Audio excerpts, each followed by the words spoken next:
दोस्तों, आप सुन रहे हैं भूत फाइल्स।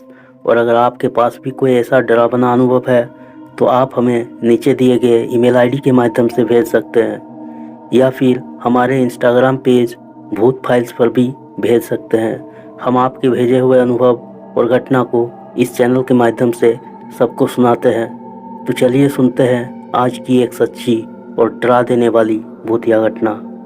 ये घटना छत्तीसगढ़ के एक छोटे से गांव की है। साल 1978 चल रहा था। उन दिनों गांव में लोग ज़्यादातर पैदल ही यात्रा करते थे। एक बार की बात है, राजवीर, मिथिलेश और सुधीर लड़की देखने के लिए एक गांव पर गए हुए थे। दरअसल मिथिलेश की शादी के लिए लड़की की खोज चल रही थी।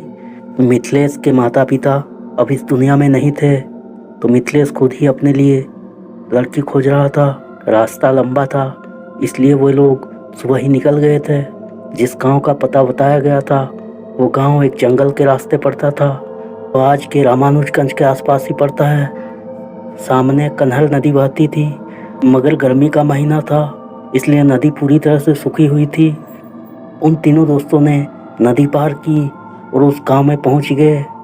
गांव के पीछे एक बहुत बड़ा जंगल था। उन तीनों ने उस घर के व्यक्ति का नाम लेकर लोगों से पूछा, फलाने का घर कौन सा है? तो लोगों ने वो घर दिखा दिया। देखा तो घर काफ़ी बड़ा था।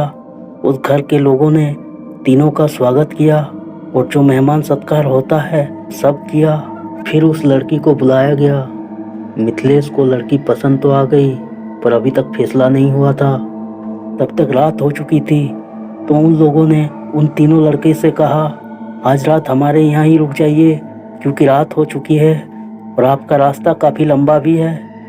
ये सुनकर तीनों वहीं रुक गए। रात के लिए उनको एक रूम दिया गया, फिर खाने पीने की भी व्यवस्था की गई। रात में खाना खाने के बाद तीनों एक रूम में सो रहे थे। फिर आधी रात को जब मिथिलेश की नींद खुली तो उसने कुछ अजीब सी आवाज़ सुनी। ये आवाज़ बच्चे की रोने की जैसी थी, मगर उस आवाज़ में इंसानों के स्वर बिल्कुल नहीं थे। उसने रूम की खिड़की से झांककर आंगन की तरफ देखा तो मिथिलेश के पैर मानो जमीन से खिसक गई। उसके हाथ पैर डर से कांप रहे थे। उसने देखा उसकी होने वाली सास अपने बालों को खोलकर पूरे आंगन में मंत्र जप करते हुए घूम रही थी और एक अजीब सी चीज जो देखने में एक छोटे बच्चे जैसी थी, जिसकी लंबी लंबी जटाएं थी, रंग एकदम काला, उसके कान काफ़ी लंबे और आंखें बहुत बड़ी बड़ी थी। वो रोता हुआ उस औरत के पीछे पीछे घूम रहा था और कह रहा था, घर में मेहमान आए हैं, मुझे खाना है।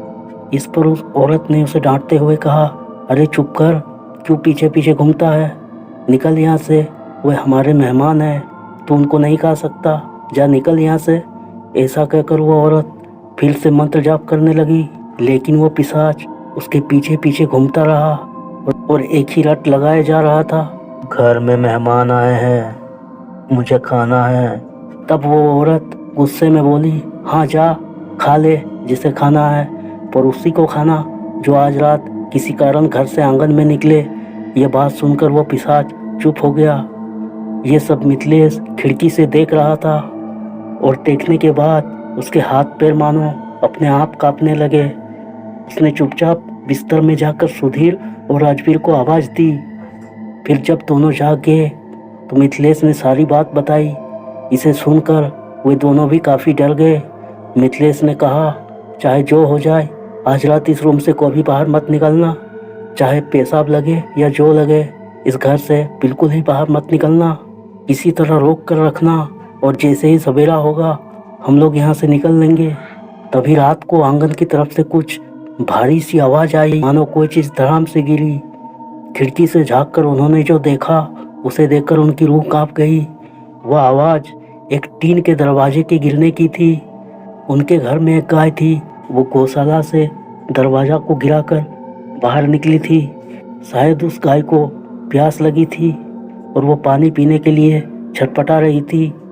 वह गाय सीधे पानी से भरे दोने की ओर चलने लगी, वहाँ जाकर पानी पीने लगी। तभी अचानक से वो पिशाच ना जाने कहाँ से दौड़ कर आया और उस गाय के गले में अपने दांत गड़ा दिए।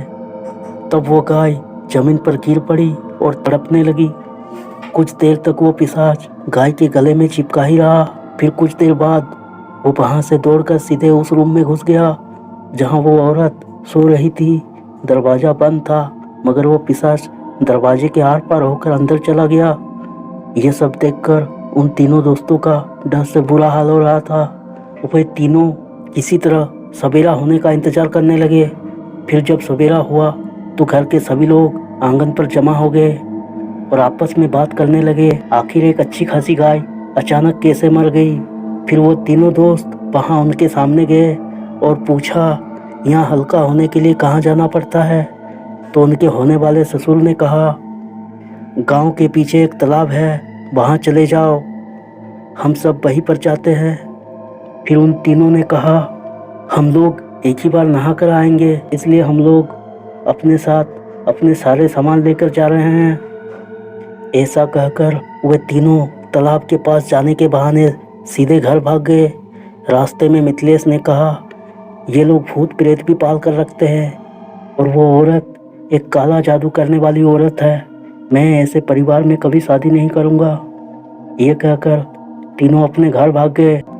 तो दोस्तों, अगर आपको ये वीडियो अच्छी लगी है तो लाइक्स और कमेंट्स जरूर करें, और अगर आप इस चैनल पर नए हैं तो चैनल को सब्सक्राइब जरूर कर दें।